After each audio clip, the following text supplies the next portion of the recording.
unexpected lottery pick in the NBA draft. For much more, let's bring in SportsCenter anchor Doug Kazarin, who's a contributor to ESPN Chalk. And this is an interesting angle. How does this news of Miller and Ayton impacting the line with Arizona's game tonight against Oregon? It has been quite the reaction. Last night, Arizona was a 2-point underdog at Oregon. Well, the news started to surface. Nothing official, so a lot of speculation out there, but many thought either Miller or Ayton may not be suited up for Arizona. So a lot of people bet Oregon on the overnight line, and it is currently Oregon -4. So we've had a 2-point move compounded by action and speculation. The action at Westgate, $0 bet on Arizona right now, 100% of the money all on Oregon. Wow. And obviously this could change as the day progresses. Right, because if Ayton's out, he's one of the most significant moves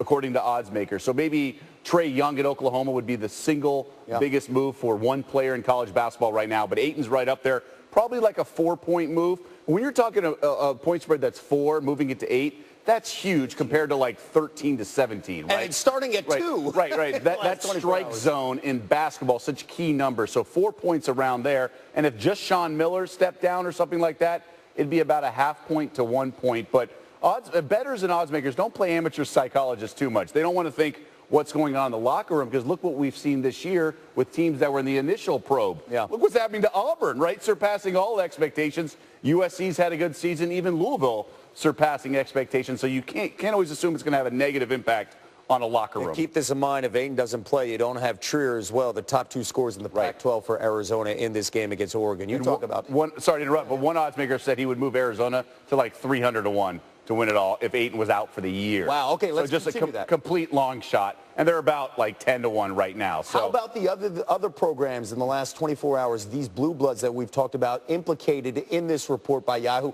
Unknown about if there's going to be any suspensions or guys sitting all speculation with them. Obviously, the Arizona situation much further along. Nothing that seems to be imminent. But in case a guy like Wendell Carter's out, then we're talking like a point. All depends if Bagley's out as well, the compounding of the 2 big men. But a guy like Miles Bridges, he's kind of like Ayton, about 3.5, 4 points in terms of an adjustment. We don't know the point spread for tomorrow against Wisconsin, but it's about 3.5 to 4 points. But again, odds makers say, or one pro bettor told me, if they move it too much, there's value on a team like Michigan State, even without a Bridges. And this is just one game. We'll see how that plays out. No word yet on if Miles Bridges will play tomorrow in that Spartans game, as you mentioned, against Wisconsin. But we'll see long term, of course, in the next 2 weeks, getting ready for the tournament. We got one of those games.